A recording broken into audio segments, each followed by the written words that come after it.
राम राम।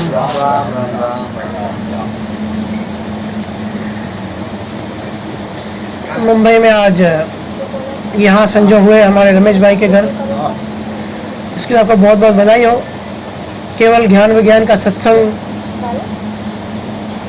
जहाँ भी मिले, जैसे भी मिले, सुनना चाहिए और सिर्फ सुन के छोड़ के नहीं जाना होता है, सुन के धारण करना होता है। तभी हम मुक्ति की ओर एक एक कदम आगे बढ़ते हैं।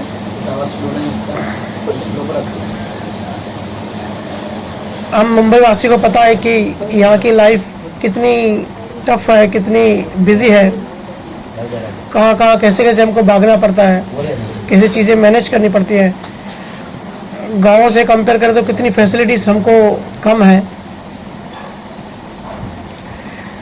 इसलिए सत्संग सिमरन तो सत्संग तो सुन लेते हैं, धारण करने की कोशिश भी करते हैं, लेकिन असल जो चीज़ है रोज़ ध्यान करना, भजन सिमरन करना, हम उसमें बहुत पीछे रह जाते हैं। तो कोई कितना भी बिजी हो, प्रायोरिटी की बात होती है। हमको हमारी प्रायोरिटी सेट करनी पड़ेगी और दिन में आधा एक घंटा ऐसा हमको निकालना पड़ेगा, कोशिश करके, कुछ भी करके, चाहे कितनी भी तकलीफ हो, कितना भी टाइम मैनेजमेंट नहीं हो, क्योंकि बिना ध्यान के हम बातें कितनी भी कर लें, ज्ञान कितना भी कर लें, ज्ञान कितना भी सुन लें, वाणी जी कितना भी पढ़ लें, बिना ध्यान के अंदर चीज़ नहीं जाएगी। कि बीमारी के बारे में नॉलेज होना एक बात है, बीमारी का ऑपरेशन होना दूसरी बात है। तो सबसे पहले मुंबई वासी को मैं ये प्रार्थना करूंगा कि भजन सिमरन रेगुलर करें। बड़ा जोरदार मेडिटेशन की हमारी साइंस है, इसमें दुनिया के सारे मेडिटेशन, सारे ध्यान आ जाते हैं। जैसे हाथी के पैर में सारे जानवरों के पैर आ गए, ऐसे महाराज जी के ज्ञान में, महाराज जी के जो ध्यान है, इसमें दुनिया के सारे ध्यान आ गए। आधा घंटा भी अगर हमने सुमिरन किया तो उसकी विशेष महिमा है, बहुत बड़ा फल मिलता है उसका। हमारी जो आंतरिक ग्रंथियां जो पैदा हो जाती है अज्ञानवश, वो ग्रंथियां टूटने लगती हैं। और दूसरी बात मैं रिक्वेस्ट करना चाहूँगा कि अच्छी बात है कोई संत आए, आदर करना, रेस्पेक्ट करना, एक अच्छा भाव रखना ज्ञानी के प्रति, या वाणी जी की जो हम आरती करते हैं, पूजा करते हैं, रेस्पेक्ट करते हैं, ये बात ठीक है, सही है। लेकिन वाणी जी महाराज ने ज्ञान क्यों दिया, ज्ञान महाराज ने क्यों शेयर किया हमसे? इसके लिए नहीं दिया कि भाई मेरी वाणी जी की आप आरती करना, उनको मत्था टेकना, उनको पैर पड़ना। देखो बाकी सब अगर किसी माया की भक्ति में देखेंगे, वहाँ भी ग्रंथों को मत्था टेकते हैं लोग, वो भी मत्था टेक के चले जाते हैं और कुछ नहीं करते। अगर हमने भी वही किया, सिर्फ मत्था टेक के आरती करी और जो महाराज का जो ज्ञान है, जो मैसेज है, उसको डिकोड नहीं किया और डिकोड करके उतारा नहीं अपनी ज़िंदगी में, तो ये रेस्पेक्ट नहीं है, असली रेस्पेक्ट नहीं है। ये रेस्पेक्ट ऐसी है कि जो हम अपने मन से देते हैं। महाराज जी को ये रेस्पेक्ट नहीं चाहिए, किसी भी गुरु को, किसी भी केवल ज्ञानी को ये रिस्पेक्ट नहीं चाहिए होती है कि भाई मुझे पैर पढ़ो या मेरी जो वाणी जी है उसकी आरती पूजा करो। गुरु को खुशी तब मिलती है, सतगुरु की जो दिल की इच्छा ये होती है कि ज्ञान पे अमल करें। महाराज जी ने 0 से लेकर 100 तक पूरा ज्ञान दिया है, बेसिक चीज़ें भी दी है और बहुत हाई लेवल की चीज़ें भी दी हैं। जिस चेतना के स्तर के लोग होंगे सबके लिए ये ज्ञान सफिशेंट है, हर चीज़ का सार है। लेकिन हम बहुत जगह पे से देखते हैं कि सिर्फ आरती करते हैं और मत्था टेकते हैं। आदर भाव होना अच्छी बात है कि वो ज्ञान इतना ऊंचा है तो आदर तो होगा ही, लेकिन वहाँ तक हमको रुकने जाना है। और कोशिश करके क्या होता है ना, ज्ञान रिप्लेस हो जाता है। अगर समझो 2 घंटे आरती करते हैं, जो 3 घंटे आरती करते हैं, उससे अच्छा अगर 1 घंटा आरती करके 2 घंटे सुमिरन करें, जो कि असली चीज़ है, जो कि असली ऑपरेशन करता है हमारे अंदर। क्योंकि हम यहाँ क्यों फंसे? हम फंसे मन की वजह से। मन ने, माया ने हमको फंसा के रखा है। तो उसका तोड़ क्या है, इसका एंटीडोट क्या है? वो है राम नाम सुमिरन, मेडिटेशन। उसके साथ हम अंदर जाते हैं अपने अंदर जाते हैं। उसके लिए देखो महाराज ने कितनी सिंपल चीज़ कही कि अपने अंदर जाओ बस। किसी भी कर्मकांड की, किसी भी चीज़ की कोई ज़रूरत नहीं है। ना किसी आश्रम की ज़रूरत है, ना किसी रामद्वारे की ज़रूरत है, ना किसी तीसरे की ज़रूरत है। जहाँ हो जैसे हो अपने रूम में बैठ के आधा घंटा 1 घंटा परमात्मा से जुड़ जाओ, और कुछ नहीं चाहिए। कितनी सहज और सिंपल बात है। लेकिन उलझने ऐसे ही बढ़ती रहती हैं, भ्रम ऐसे ही खड़े रहते हैं। गुरुद्वारा में भी मैं देखता हूँ बड़ा ऊंचा ज्ञान है आदि ग्रंथ साहब में, लेकिन वो मैसेज को डिकोड नहीं करते, सिर्फ मत्था टेकते हैं। फिर वो क्या होता है, जैसे छोटे बच्चे हैं अपने माँ बाप के साथ जाते हैं रामद्वारे में, गुरुद्वारे में, छोटे बच्चे देखते हैं कि माँ बाप क्या करते हैं, मत्था टेकते हैं। फिर वो बड़े होते हैं तो ये उनके अंदर प्रोग्रामिंग हो जाती है कि सिर्फ मत्था टेकना है बस। असली जो चीज़ है उसके पीछे जो साइंस है, कैसे अंदर जाना है, अंदर जाके क्या करना, कैसे ऑपरेशन करना, वो बच्चे नहीं सीखते। फिर जब उनके बच्चे होते हैं, फिर उनके बच्चों के बच्चे, बच्चों के बच्चे, फिर क्या हो जाता है, पाखंड हो जाता है, एक माया हो जाती है, प्रथा बन जाती है, एक सिस्टम चालू हो जाता है। जहाँ सतगुरु होते हैं वहाँ कोई सिस्टम नहीं होता। बहुत सारे कुछ साल पहले तो मैं कहता था कि जहाँ सतगुरु होते हैं वहाँ कोई रामद्वारा नहीं होता, वहाँ कोई गुरुद्वारा नहीं होता। जहाँ सतगुरु बैठ गए वही रामद्वारा होता है। ऐसा अलग से कोई प्रॉपर्टी नहीं होती, अलग से कोई चीज़ नहीं होती। जो गुरु ज्ञान है वो जहाँ बैठे वो वही चीज़ हो जाती है। तो थोड़ा सा प्रायोरिटी को सेट करें, प्रायोरिटी को चेंज करें थोड़ा सा। जो भी चीज़, क्योंकि आधार भाव स्टार्टिंग है, उसके ऊपर है ज्ञान को धारण करना, ज्ञान को समझना, श्रुति ज्ञान, मति ज्ञान जिसे कहते हैं, मन परिहार ज्ञान। ऐसे स्टेप बाय स्टेप आगे करना है हमको, केवल ज्ञान तक पहुंचना है। तो मैं यही रिक्वेस्ट करना चाहूँगा कि भजन सिमरन को टाइम दें, टाइम निकालें। बाकी चीज़ें अगर थोड़ी कम भी होती हैं या रह भी जाती हैं तो उनको छोड़ दें, क्योंकि अंत में हमको वही काम आने वाला है, अंत में सब छूट जाने वाला है। ठीक है, अभी तारा सिंह जी ने जो मुझे साखी दी है उस पर थोड़ी बात करते हैं। पर जैसे कि मुझे अच्छा लगता है कि इन बिटवीन सवाल जवाब चले, ऐसे प्रवचन करना मुझे अच्छा नहीं लगता। अगर इन बिटवीन कुछ सवाल निकलता है तो आप जरूर सवाल करें। आप सोचो, कुछ ना कुछ पूछने की कोशिश करो। आया भी है सवाल भी होने दो, ये तो हाँ बोलो बोलो। मेरा क्या था कि सदगुरु को अगर समझो सदगुरु के ऊपर कोई नहीं है तो सदगुरु को बनाया किसने? अरे वाह, इसके सवाल जोरदार होते हैं। और इसी से रिलेटेड साखी है, यही मैं सब्जेक्ट लेने वाला था। हाँ। ये जो साखी है आएगा, जवाब आएगा।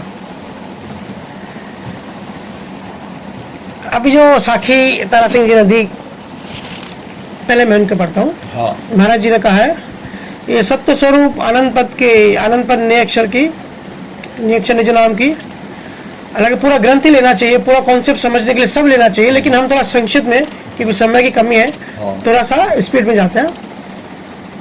गुरु महाराज कहते हैं, कर्म बड़ा बलवान है, कन बलवंत है करतार, होनहार कन जबर है, संता करो विचार, संता करो विचार, राम तो घट घट हुई, जेती करी उपाय, ब्रह्म लग और न कोई, सुखराम धनी तो कोई नहीं को नहीं, को कुण करे हार, करम राण होनहार है, तीनों अड़िया विचार।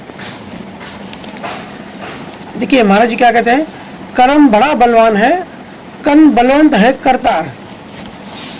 तो पहले हम करतार को समझते हैं कि करतार एक चीज क्या है। हम बहुत जगह से सुनते हैं कि कर्ता पुरुष, करतार, डेफिनेशन क्या है या गुण क्या है करतार के। देखो, एक हफ्ते पहले मेरे एक चर्चा हो रही थी किसी से, उन्होंने पूछा कि बाकी सब बातें छोड़ दो, जैसे अभी इसने पूछा, उसने पूछा कि परमात्मा को किसने बनाया। मैं बोला परमात्मा जो है, परमात्मा को किसी ने नहीं बनाया, ये जो सृष्टि है ये जड़ चेतन से बनी और कोई चलाने वाला नहीं है, खुद ही चल रहा है। अगर परमात्मा को कोई बनाने वाला होता तो फिर ये सवाल और आगे सरक जाता कि फिर उसको किसने बताया, उसको किसने बनाया। फिर ये सवाल सरकता ही जाता कि जिसने परमात्मा को बनाया फिर उसको किसने बनाया। सही बात है ना। ऐसे पीछे जाते जाओ तो अनंत है, इन्फिनाइट है, तो उसका जवाब फिर निकलेगा ही नहीं। और महाराज ने भी ये बताया कि जो सत्य स्वरूप जो है उसको किसी ने बनाया नहीं है, वह स्वप्रकाश है, अपने स्वभाव से चलता है, स्वभाव से बना है। उसी को गुरु महाराज सतगुरु भी कहते हैं। आगे आएंगे इस पॉइंट पे कि वो स्व ज्ञान है, स्व प्रकाश है, वो किसी आधार पे नहीं है। जगत में जो भी चीज़ है किसी न किसी आधार पे चलती है, किसी न किसी चीज़ पे डिपेंड है, किसी चीज़ से क्रिएट हुई। सत्य स्वरूप किसी से क्रिएट नहीं हुई, वो सनातन, इसके लिए सनातन सत्य कहते हैं। सनातन सत्य का मतलब होता है जो हमेशा से है, वो तत्व जो हमेशा है, किसी ने बनाया नहीं, क्योंकि जो चीज़ बनेगी वो मिटेगी। इसके लिए उसको किसी कोई बना नहीं सकता, वो बनेगा नहीं। अगर बनता तो मिटता, तो ना कभी बना है ना कभी मिटेगा, क्योंकि हमारी सोच का दायरा इतना छोटा होता है। हम बचपन से ही सीखते आ रहे हैं, देखते हैं कि भाई हर चीज़ बनती है, हर चीज़ छूटती है, तो हम आउट ऑफ द बॉक्स नहीं सोच सकते, हम अपनी सोच से बाहर नहीं जा सकते। कैसी भी ऐसा भी तत्व हो सकता है जिसको किसी ने बनाया नहीं हो, ये हमारी सोच से बाहर है। हमारा मन जल्दी एक्सेप्ट नहीं करता इस चीज़ को, क्योंकि बचपन से हमारी प्रोग्रामिंग वैसी हुई है। फिर करतार कौन है? देखो महाराज कहते हैं कि माया और ब्रह्म से पूरा जगत बना। और भी सब काफी ज्ञानियों ने कहा है कि जड़ और चेतन से अहंकार बना, जड़ और चेतन से संसार बना। महाराज जी का जो क्रिएशन, जो सृष्टि रचना जो ग्रंथ है, या विठ्ठलराव के सम्मान में भी महाराज ने बताया कि सृष्टि कैसे बनी। सत्य स्वरूप से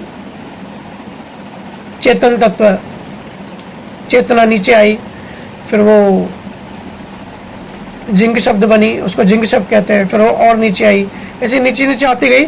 ओमकार, अनादनाद, साकार, माँ तत्व, ऐसे करके नीचे आती गई। फिर एक पॉइंट पे वो चेतन तत्व जड़ से मिक्स हुआ, मतलब मर्ज हुआ। तो दो से जब मिला तो तीसरी चीज पैदा हुई, पूरा संसार बना। संसार बीज बना, ब्रह्म बीज भी जिसको कहते हैं। तो सार समझे तो जड़ चेतन से पूरा संसार बना, जड़ चेतन से हमारा अहंकार बना। अब जो कर्म है, अब आते हैं कि कर्म बनते कैसे, कर्म कौन बनाता है। महाराज यहाँ पूछ रहे हैं कि भाई कर्म बलवान है, लेकिन ये बात सही है, लेकिन कर्म बनाता कौन है? कर्ता बनाता है, करतार बनाता है कर्म, या जो हमारे घट में जो राम है वो बनाता है। महाराज यहाँ पे जैसे चार राम हमने सुने, कबीर के भी, कबीर ने जो चार राम कहे, महाराज यहाँ पे जिस राम की बात कर रहे हैं, वो जो ब्रह्म जिसको कहते हैं, माया और ब्रह्म, वो ब्रह्म को राम उच्चार कर रहे हैं, जो घट है। ब्रह्म और माया से जो पूरी संसार सृष्टि बनी। तो कर्म जो है ना, वो हमारा अहंकार बनाता है। माया और ब्रह्म से सृष्टि बनी, अहंकार बना। ये तो इंडिविजुअल अहंकार है हमारा, हम जितने भी लोग हैं, ये हमारा अपना अपना अहंकार है। लेकिन अगर डीप में जाएंगे, गहराई में जाएंगे, जैसे जमीन के ऊपर हर पेड़ अलग दिखता है, अगर जमीन के नीचे जाएंगे तो सबकी जड़ें एक है, अंदर सब एक होता है। हम सब इंसान भी एक दूसरे से जुड़े हुए हैं, हम सब अंदर सबकॉन्शियसली, इवन सब इंसान ही नहीं, चांद, तारे, सूर्य, हम सब से जुड़े हुए, हम सब एक ही हैं। जिसको ये चीज़ अनुभव होगी, जो अपने गहराई में जाएंगे तो ये चीज़ अनुभव होती है। पानी की जो लहर होती है वो ऊपर अलग होती है, लेकिन अगर वो पानी अपने गहराई में वो लहर जाएगी तो वो समुद्र से एक हो जाती है। ऐसे हम भी अपने अंदर जाएंगे तो एक हो जाते हैं। तो जड़ और चेतन, माया और ब्रह्म से जो जगत बना, उसको गुरु महाराज करतार कह रहे हैं। हालांकि और जगह पे गुरु महाराज ने करतार आनंद पद को भी कहा है, पर यहाँ पे जो करतार कह रहे हैं कि वो जिसकी वजह से जो कारण बना जगत के क्रिएशन का, उसको भी किसी ने बैठ के बनाया नहीं है। थोड़ी जगत की बात करते हैं। जगत ऐसा नहीं है कि कोई बैठ के उसने डिजाइन किया और बनाया, ये धीरे धीरे एवोल्यूशन होते होते, प्रोसेस होते होते अपने आप बना। इवन विज्ञान भी मानता है, आज भौतिक फिजिक्स भी मानती है, साइंस भी मानती है कि कोई बनाने वाला नहीं है, अपने आप सब बनता गया। और हमारा ज्ञान भी यही कहता है कि बैठ के किसी ने बनाया नहीं। ये जैसे कोई पेंटर होता है, पेंटिंग करता है, पेंटिंग जब बन जाती है तो वो अलग हो जाता है, पेंटर अलग होता है, पेंटिंग अलग होती है। ये वैसा नहीं है क्रिएशन जो है, बनाने वाला जो चीज़ बन गई वो उसके अंदर ही होता है। जैसे जड़ और चेतन से एनर्जी बनी, वाइब्रेशन बनी। तो आज जो भी पदार्थ हम देखते हैं उसके अंदर, अभी पदार्थ के अंदर अगर हम एनर्जी ढूंढेंगे तो कहाँ मिलेगी? उसके गहराई में, जो एटॉम में जाएंगे, एटॉम के अंदर जब जाएंगे तो अंदर एनर्जी मिलती है। तो वही है चेतन, तो उसी से सब बना। तो बनाने वाला और बनने वाला वही है। बट वो परमात्मा नहीं है जिसके महाराज बात कर रहे हैं आनंद पद, वो नहीं है। बहुत सारे पंथों में उसी को ही भगवान मानते हैं, जिसको खास करके ईश्वर कहते हैं ना। लोग पूछते हैं ईश्वर कौन है, तो ईश्वर कह लो, कुदरत कह लो, या ब्रह्मा और माया से मिलके जो चीज़ बनी वो कह लो, वो परम मोक्ष नहीं है। लेकिन हाँ, दूसरी भक्तियों से वो ऊपर की चीज़ है ब्रह्म की, लेकिन फिर भी वो अल्टीमेट चीज़ नहीं है। लेकिन बहुत सारे भक्तियों में उसी को, करतार को ही भगवान मानते हैं, ईश्वर मानते हैं, या मुस्लिम लोग उसी को अल्लाह कहते हैं, और बहुत सारे लोग जो पारसी लोग होते हैं या दूसरे होते हैं वो कुदरत को बड़ा मानते हैं, या जो नास्तिक लोग होते हैं वो बोलते हैं कुदरत बड़ी है, सबसे बड़ी। तो जो भी कुदरती रचना को मानते हैं कि ये सबसे बड़ी है, यही भगवान है, यही ईश्वर है, यही करता है, इसी ने क्रिएट किया जगत को, वो है जड़ और चेतन से जो जगत बना, जिसको अलग अलग नाम दिए हैं। ठीक है, तो ये हो गया बेसिक। तो वो करतार है। करतार से फिर अहंकार बनता है, अहंकार से फिर इंडिविजुअल, हम सबका अहंकार बनता है। ये धीरे धीरे प्रोसेस होता है।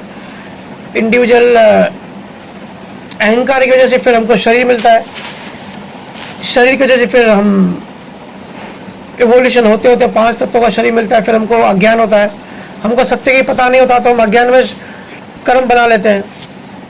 तो बेसिक चीज कर्म कौन बनाता है? कर्म बनाता है अहंकार। तो महाराज यह कह रहे हैं कि कर्म बड़ा बलवान है, कन बलवंत है करतार, करतार बड़ा है, कन बलवंत है करतार, करतार बड़ा है या कर्म बड़ा है? होनहार कन जबर है। इन तीनों में बड़ा कौन है? तो कर्म बड़ा नहीं हो सकता। अगर किसी को अज्ञान है, अहंकार है, तो वही कर्म बनाता है। अगर कोई निरअहकारी हो गया, उस परम पद पे पहुंच गया, तो वो कर्म नहीं बनाएगा, क्योंकि कर्म बनाने का बेसिक फाउंडेशन क्या है? अज्ञान। अज्ञान का फाउंडेशन क्या है? ये सब ये ग्रंथ इस टेबल पे पड़ा है, नीचे कुर्सी है, तो बेसिक फाउंडेशन क्या है? कुर्सी है। इसके ऊपर सब बना सकते हैं लेयर्स। ऐसे ही सबसे नीचे है अहंकार। अहंकार के ऊपर फिर अज्ञान आता है, अज्ञान की परतें होती हैं, और जो भी हम फिर राग द्वेष संसार जो भी चीज़ें देखते हैं, सीखते हैं, अपने अंदर डालते हैं, वो पूरा अहंकार होता है। तो अहंकार कर्म बनाता है। जिसको करतार, जिसको भगवान समझते हैं, जिसको ईश्वर समझते हैं, ये अहंकार तो हमारा इंडिविजुअल है, लेकिन वो जो ईश्वर है, जो ब्रह्मा और माया से बना जो ब्रह्म है, वो कॉमन अहंकार है, वो कॉमन है सब में। इसके लिए महाराज ने आगे कहा है कि घट घट में वो राम है, क्योंकि हर किसी के अंदर डीप में वही है। ये विषय थोड़ा गहरा सब्जेक्ट है। ये ऐसा सब्जेक्ट है कि अपना अनुभव उसमें थोड़ा सा होना चाहिए। जो अपने अंदर जाता है, उसी को अनुभव होता है, वही चीज़ें जल्दी से पकड़ सकता है, क्योंकि अंदर की बात है। हम जब तक अंदर नहीं जाएंगे, ऐसा बाहर में हम सब इंसान अलग हैं, इंडिविजुअल है, हम शरीर के नाम है, हमारी सरनेम है, हमारे भाई बहन है, पति पत्नी है, बच्चे हैं, हम अपने आप को अलग मानते हैं, सृष्टि से, समष्टि से अलग मानते हैं। पर हम जितना गहराई में जाएंगे ना, समष्टि से हम एक होते हुए जाएंगे। एक होते होते फिर हम उल्टा जाके प्रोसेस से निकल के जब उल्टा चलेंगे, तो पता पड़ेगा कि फिर हम इससे ऊपर हैं, ऊपर उससे भी पहुंच के फिर जो हमारा सत्य पद जो है, आनंद पद।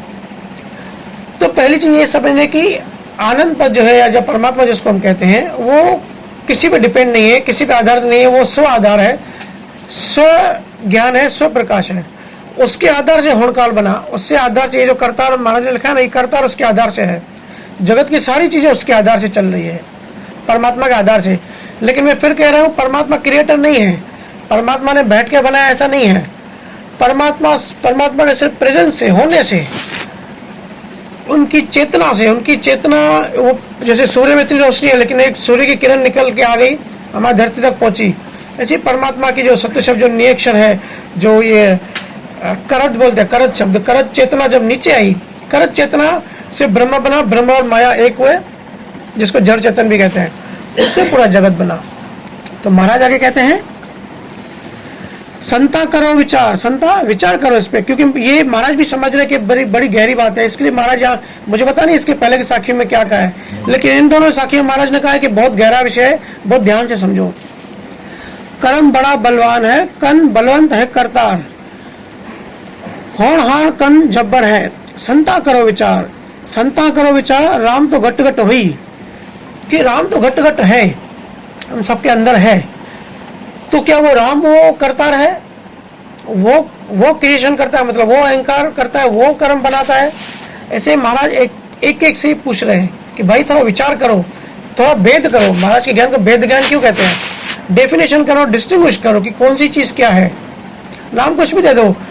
अभी हम लोग होनकाल कहते हैं, अगर कृष्ण भक्ति वाले हो तो वो वासुदेव कहते हैं कि वो वासुदेव है, होनकाल को वासुदेव भी कहते हैं। बहुत सारे लोग कालचक्र भी कहते हैं, बहुत सारे लोग उसको ईश्वर कहते हैं, मुस्लिम अल्लाह कहते हैं होनकाल को ही, कि भाई क्रिएशन जहाँ से शुरू हुई, जहाँ से समय की शुरू हुई, टाइम डिल्यूजन। टाइम के पीछे हम नहीं जा सकते, समय के पीछे, लेकिन समय की भी शुरुआत हुई, जहाँ से समय की शुरुआत हुई वहीं से ये क्रिएशन हुई। 13 बिलियन ईयर्स कुछ साइंटिस्टों का ये खोज है, जब से बिग बैंग हुई। जैसे आप बोलते हो कि साइंटिफिकली कोई भी चीज़ को पहले प्रूव करो फिर बाद में उसको देखो, तो आपने बोला जड़ और चेतन से पूरी यूनिवर्स बना है। तो अभी और जब अगर अपन साइंस में जाते हैं तो उसको एंटी मैटर और मैटर से बना है, तो दोनों का डिफरेंस है कैसे? वही एंटी मैटर मैटर किसके पार्ट है, वो नहीं सीखा। कौन सी क्लास में हो? तो अभी 5th में जाओ। अरे 5th में हो आप, 9th में ये सीखोगे। मैटर और एंटी मैटर भी कुदरत का पार्ट है, क्योंकि वो पदार्थ है। मैटर मतलब क्या, पदार्थ। मैटर मतलब कोई भी चीज़ के अंदर के मॉलिक्यूल्स। हाँ, मतलब वही पदार्थ हो गए। यहाँ जो भी दिख रहा है सब पदार्थ है, उसके अंदर को हम मैटर कहते हैं, उसके अंदर और जाओ तो एटम्स कहते हैं, एटम्स के अंदर जाओ तो एनर्जी होती है, इलेक्ट्रॉन प्रोटॉन न्यूट्रॉन, है ना। तो ये इलेक्ट्रॉन प्रोटॉन न्यूट्रॉन फिर क्या है, ये एनर्जी है।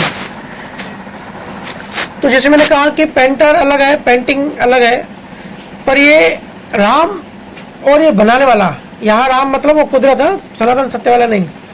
ब्रह्म वर्ड यूज करते हैं हम, ब्रह्म, राम मतलब ब्रह्म। गुरु महाराज कहते हैं ये राम घट घट के अंदर, हम सबके अंदर है, जो कि क्रिएशन करता है, जो कारण बनता है क्रिएशन का। क्योंकि कर्म कैसे बनते हैं, इसकी साइंस को समझो। कर्म क्यों बनाते हैं? कर्म बनते हैं जब हमारे अंदर कर्ता भाव आ जाता है, जब हम समझते हैं कि ये मैंने किया, करने वाला मैं हूँ, ये चीज मैं कर रहा हूँ। जब तक ये हमको इसका भान होता है, जब तक इसका अज्ञान होता है, भ्रांति होती है, इसी को माया कहते हैं। मायावश हम समझते हैं सब कुछ अपने आप चल रहा है। देखोगे ना, ये पूरे तारे, ये गैलेक्सीज, हर चीज अपने आप चल रही है, हर चीज एक रिदम एक मैटर में चल रही है, एक रिदम में एक म्यूजिक चल रही है, अपने आप सब चल रहा है। तो लेकिन हम इंसान अज्ञानी हो जाते हैं, हम अपने अहंकार में हम समझते हैं कि करने वाले हम हैं, हम बड़ा धंधा करने वाले हैं, हमने बड़ा घर बनाया, हमने बहुत संतों की सेवा की, हम 4-4 घंटे भजन सुमिरन करते हैं। ये होता है कर्ता भाव। जब हम समझते कि करने वाले हम हैं, तब अहंकार से कर्म पैदा हो जाता है। तो गुरु महाराज पूछ रहे हैं कर्म कौन पैदा करता है? तो कर्म अहंकार पैदा करता है। मतलब मन और जड़ और चेतन, मन और ब्रह्म, माया और ब्रह्म मिलके जो तीसरी चीज बनती है, उसमें जब कर्ता भाव आ जाता है तब वो वहां से कर्मों की क्रिएशन होती है। तो जिसके अंदर कर्ता भाव हट जाता है, इसलिए जो तीर्थंकरों की जो टीचिंग है, या रामकृष्ण परमहंस की जो टीचिंग है, या और भी बहुत सारी जगह पे ऐसी टीचिंग है कि आपको अगर और कुछ समझ में नहीं भी आ रहा है, सिर्फ आप कर्ता भाव छोड़ दो। कृष्ण का गीता देखो, कर्ता भाव मत करो, निष्काम फल, निष्काम कर्म करो। उनका पूरा विज्ञान ही वही है। निष्काम कर्म का मतलब क्या है? कर्म करो, फल की अच्छा मत करो। मतलब आप अपना बेस्ट करो, कर्म करो, बिना कर्ता भाव, बिना आसक्ति भाव। अगर किसी भी क्रिया करने में आपको ये भाव आ गया कि मैं कर रहा हूँ, मैं करता हूँ, तो आप पकड़ गए, आपने एक कर्म बना लिया, फिर आप माया में फंस गए। निष्काम कर्म का यही होता है कि सिर्फ सहज होकर, सिंपल होकर, बिना कर्ता भाव कर्म करते जाओ। जो जीवन करा है आप सहज में करते जाओ, कुछ भी करो, कर्ता भाव नहीं होना चाहिए। कर्ता भाव, मालिकी भाव, इससे जो है ये पैदा होता है, कर्म पैदा होता है। मालिकी भाव क्यों पैदा होता है? जब हम किसी चीज को अपने आप को मालिक समझते हैं। जैसे हमारा अपने बच्चों में मोह होता है, तो बच्चों को हल्की चोट लगती है तो हमको लगता है अरे हमारे बच्चों को चोट लग गई, या हमारे बच्चे अच्छे स्कूल में पढ़ के डॉक्टर इंजीनियरिंग करते हैं, या यूपीएससी IAS ऑफिसर बन जाते हैं, तो हम कहते देखो मैंने मेरे बेटे को बड़ा बनाया। हम मालिकीपन में आ जाते हैं, मालिकीपन के जैसे मोह पकड़ता है, मोह के जैसे नया कर्म बनता है। अब अफगानिस्तान में बॉम्ब ब्लास्ट होता है, बहुत सारे बच्चे मर जाते हैं, तो हम उनसा कोई अटैचमेंट नहीं, हमारा कोई मोह नहीं है, तो हमारे अंदर मालिकीपन नहीं आता, तो हमको उससे कुछ फर्क भी नहीं पड़ता। तो कर्म कहाँ से बनता है? मोह से बनता है। अभी मैंने लास्ट वेडनेसडे मोहनी कर्म के बारे में चर्चा करी थी। या ऐसे भी समझ सकते हैं मालिकी भाव को कि एक सेठ का बंगला था, वो उन्होंने बेच दिया। वो दूसरी जगह शिफ्ट हो गए, दूसरी जगह चले गए, तो उनके बंगलों को आग लग गई। तो उसका बेटा दौड़ता हुआ आया, कहा कि भैया पापा हमारे घर को आग लग गई। तो उसने बोला अरे वो तो मैंने 1 हफ्ता पहले बेच दिया था। तो उसको फर्क नहीं पड़ा क्योंकि मालिक बिन खत्म हो गया, ठीक है। तो उसके बेटे ने बोला नहीं पापा वो तो एग्रीमेंट अभी कंप्लीट नहीं हुआ था और पेमेंट भी नहीं आई, तो अभी तो वो लेगा नहीं, तो अभी घर के मालिक हम ही हैं। फिर रोने धोने बैठ गया, अरे मेरा नुकसान हो गया। तो देखो क्या फर्क पड़ा, डिफरेंस कहाँ आया? मन के मनोदशा चेंज होने पे मन जो है मालिकीपन मन में पकड़ लिया कि पहले मालिक नहीं था, हंस रहा था, मैं मालिक हुई नहीं, दूसरे ही पल में मालिकीपन पकड़ लिया। तो मुझे पता नहीं इसके आगे या पीछे महाराज गुरु महाराज ने मालिकीपन दूसरे शब्दों में बताया है कि नहीं है, मैं वो पढ़ूंगा। लेकिन कर्ता भाव और मालिकी भाव ये हमारा कर्म का मूल कारण होता है, ठीक है। थोड़ा स्पीड से जाएंगे आगे। महाराज कहते हैं कर्म राम तो एक है, देखो ज्ञान विचार। कर्म राम तो एक है। अभी जो मैंने बात की कि पेंटर और पेंटिंग करने वाला अलग नहीं है, महाराज वही बात कर रहे हैं। कर्म राम तो एक है, देखो ज्ञान विचार। ज्ञान में विचार करके देखो। भिन्न चेतन करता रे, कहो कौन करणो हार। चेतन के बिना करता कौन है? जैसे मैंने अभी कहा कि जड़ और चेतन की मर्जिंग से सब क्रिएशन होता है। ये तो अभी साखी आपने बताई, ये तो हम हर सत्संग में ये चर्चा इसकी बहुत सारे इसमें हमने चर्चा लेते ही हैं। क्यों लोगों का बहुत सवाल होता है, क्वेरीज होती हैं कि परमात्मा किसने बताया बनाया, भगवान किसने बनाया, सृष्टि किसने बनाई, कितने तत्व है, मूल तत्व है। तो हम हर बुधवार जो मेरा जूम पे ऑनलाइन सत्संग होता है, हम इसकी चर्चा करते ही करते हैं कि अगर क्रिएशन कैसे हुई। तो गुरु महाराज भी देखो यही कह रहे हैं, कर्म राम तो एक है, देखो ज्ञान विचार। बिन चेतन करतार रे, कहो कौन करणहार। चेतन और करतार के बिना करण वाला कोई नहीं है। मतलब वही चेतन मतलब जड़ और चेतन, चेतन मतलब चेतन, महाराज ने वही वर्ड यूज किया है, जड़ करतार ब्रह्म। कर्म राम तो एक है। यहाँ पे राम गुरु महाराज जो राम है वो ब्रह्म को कह रहे हैं, ब्रह्म और माया। तो ब्रह्म को कहीं राम कह रहे हैं, कहीं चेतन कह रहे हैं, और माया मतलब जड़। अब अलग टाइम में, अब 300 साल पहले गुरु महाराज ने ज्ञान दिया, उससे 200 साल पहले कबीर साहब थे, उससे 2-2,500 साल पहले महावीर स्वामी थे, बुद्ध थे। तो ऐसे हर उससे भी 500 साल पहले शंकराचार्य थे। तो अपने अपने जो गुरु होते हैं, जो ज्ञानी होते हैं, अपने अपने टाइम में अलग अलग भाषा, अलग अलग अपने अपने लोकल भाषा यूज करके ज्ञान देते हैं। पर हमको बेसिक सार समझना है, हमको कॉन्सेप्ट क्लियर करना है, शब्दों में नहीं उलझना है। जब साइंस समझेंगे, जब कॉन्सेप्ट क्लियर होंगे कि कौन सी चीज़ कैसे बनी, तब हम फिर निकल कैसे सकते हैं, हमको उसका रास्ता मालूम पड़ेगा। तो गुरु महाराज वही कह रहे हैं, बिन चेतन करता रे, कहो कौन करणे हार। कहो कौन करणो हार, ब्रह्म माया सब एकी। आद अंत अरु मध्य, कबू न्यारी नहीं देखी। ब्रह्म माया सब एक है, ब्रह्मा और माया एक है। जैसे मैंने कहा कि चेतन उसके अंदर ही है, जैसे अभी अपने चर्चा करी ना, पदार्थ मतलब जड़ मतलब माया, उसके अंदर ही चेतन है, उसके अंदर ही जो एनर्जी, जो इलेक्ट्रॉन प्रोटॉन न्यूट्रॉन कहते हैं, हालांकि वो भी नहीं है, लेकिन साइंस वहां तक पहुंचता है। उसके अंदर जब डीप में, जब आगे चल के साइंस विकसित होगी, उसके अंदर कोएक्स मिलेंगे, उसके अंदर और डीप में और भी मॉलिक्यूल्स और भी परमाणु मिलेंगे। उसके अंदर जो है, ये महाराज बहुत गहरी बात कर रहे हैं, इसको स्ट्रिंग्स कहते हैं, उसके अंदर जो है वो चेतन तत्व है।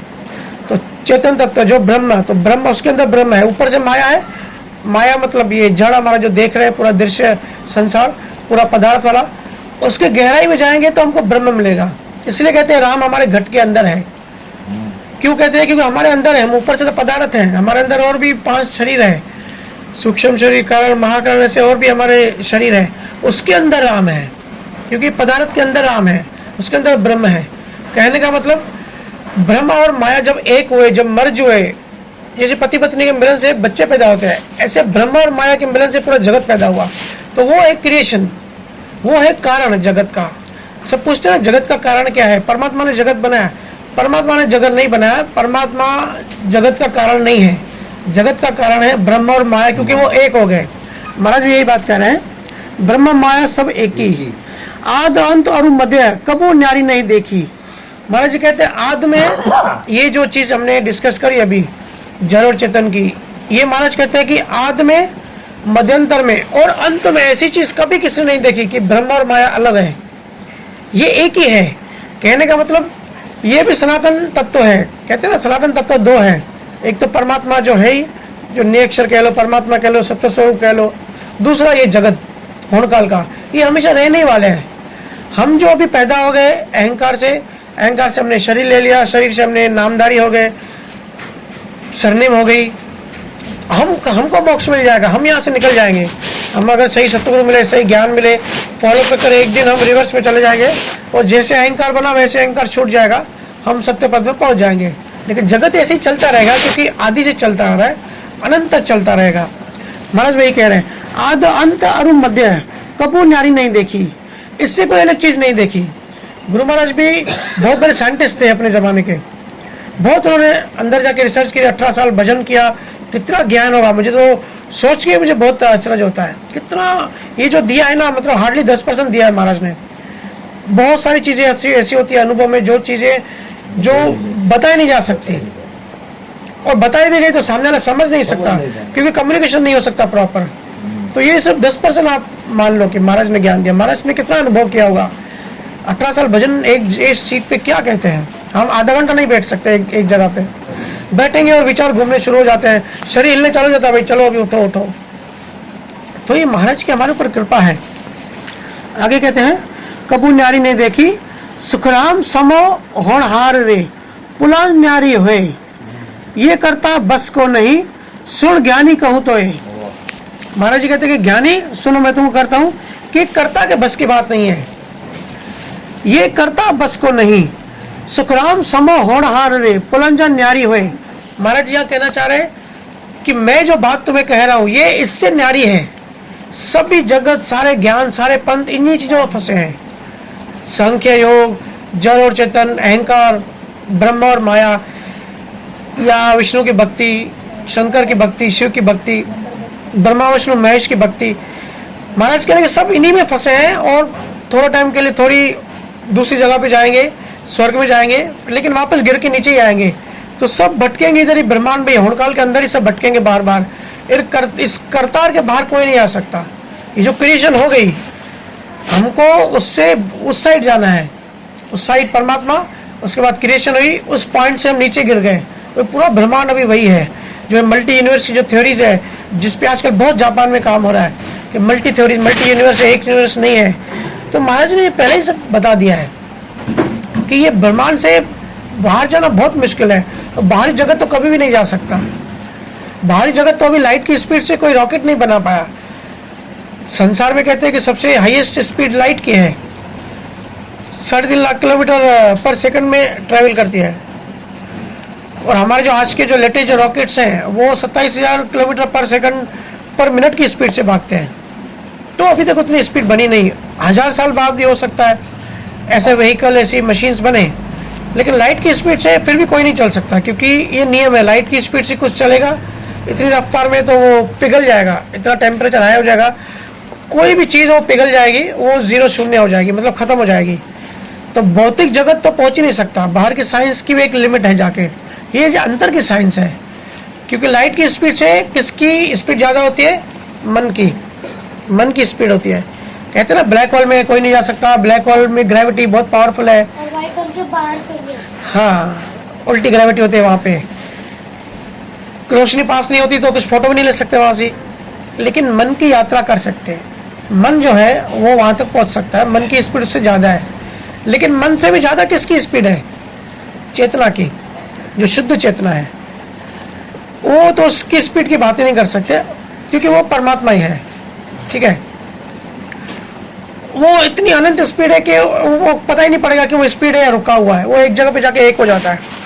मतलब पूछते ना परमात्मा सब जगह व्याप्त है या एक जगह स्थिर है या क्या है? तो परमात्मा के बारे में डेफिनेशन करना है, परमात्मा बारे को अभी अपने बुद्धि से समझना पॉसिबल नहीं है, क्योंकि उनके गुण बहुत अलग हैं, वो हमारी बुद्धि से बहुत बड़े हैं। अगर हमारी बुद्धि ने कुछ भी पकड़ लिया तो समझो परमात्मा नहीं है, हमारी बुद्धि ने अगर कुछ भी समझ लिया तो समझो परमात्मा नहीं है। इसलिए महाराज ने कहा है अनुभव वाणी अनुभव करो। सत्य शब्द जब मिलता है, जब जागृति होता है, स्थानों पर जब दसम द्वार खुलता है, दसम द्वार के बाद जब समाधि लगती है समाधि में जब हम गहराई में जाते हैं तब हमको चीज अनुभव तो होती है, लेकिन हम शब्दों में बयान नहीं कर सकते। 13 लोग जब पार करते हैं शून्य महाशून्य, उसके बाद की जो स्थिति है वो कम्युनिकेशन भाषा में बता नहीं सकता, या इस बुद्धि से हमारे ब्रेन से समझ नहीं सकते, क्योंकि मन के परे की बातें हैं। मन मतलब क्या? अहंकार, मन चित्त बुद्धि अहंकार, ये बना जड़ और चेतन से। तो जड़ और चेतन ने जो बनाया वो तो समझ सकते हैं, जो उन्होंने बनाया, लेकिन जो उन्होंने नहीं बनाया वो तो वो नहीं समझ सकते। जैसे रोबोट्स है ना, रोबोट्स पता है ना, आर्टिफिशियल इंटेलिजेंस, तो रोबोट्स के अंदर प्रोग्रामिंग डाल देते हैं, जो उनका पर्पस होता है, जो उनका काम होता है कि भाई तू डांस कर, तू घर का काम कर, या वो जो उड़ते हैं हवा में, हेलीकॉप्टर्स होते हैं, ड्रोन्स होते हैं, आर्टिफिशियल इंटेलिजेंट ड्रोन्स, तो मशीन्स होते हैं, उसमें अंदर एक प्रोग्रामिंग डाल दी जाती है कि भाई ये तेरा काम है उस पर्टिकुलर पर्पस के लिए। हाँ प्रशांत भाई, आप तो प्रोग्रामर हो, आपको पता ही होगा, है ना, वो पर्पस के लिए उसको बनाया जाता है। तो वो सब काम कर सकते हैं जिसके लिए उसको बनाया गया, लेकिन वो खुद को समझ नहीं सकते, क्योंकि चेतन नहीं है, वो जड़ है, आखिर मशीन है।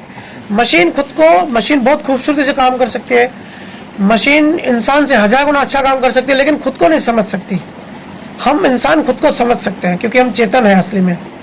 तो जो चीज जिसने नहीं बनाई वो उसको नहीं समझ सकता। ऐसे जड़ और चेतन ने परमात्मा को नहीं बनाया, तो वो परमात्मा को नहीं समझ सकती। तो हमारी जो बुद्धि है ना, जो हमारा सोच का दायरा है, वो जड़ और चेतन से बना है, ब्रह्म और माया से बना है। इसके लिए हमारी बुद्धि कभी भी नहीं समझ सकती कि उस पार क्या है, वो रहस्य क्या है।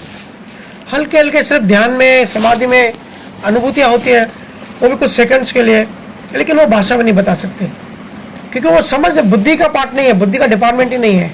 मनचित बुद्धि अहंकार वहाँ खो जाते हैं, वो खत्म हो जाते हैं। जो हमने कल चर्चा करी, सूक्ष्म शरीर भी खत्म हो जाते हैं दशम द्वार तक। तो जब सूक्ष्म शरीर समझने वाला मन है, अहंकार वो ही खत्म हो जाता है, तो समझेगा कौन?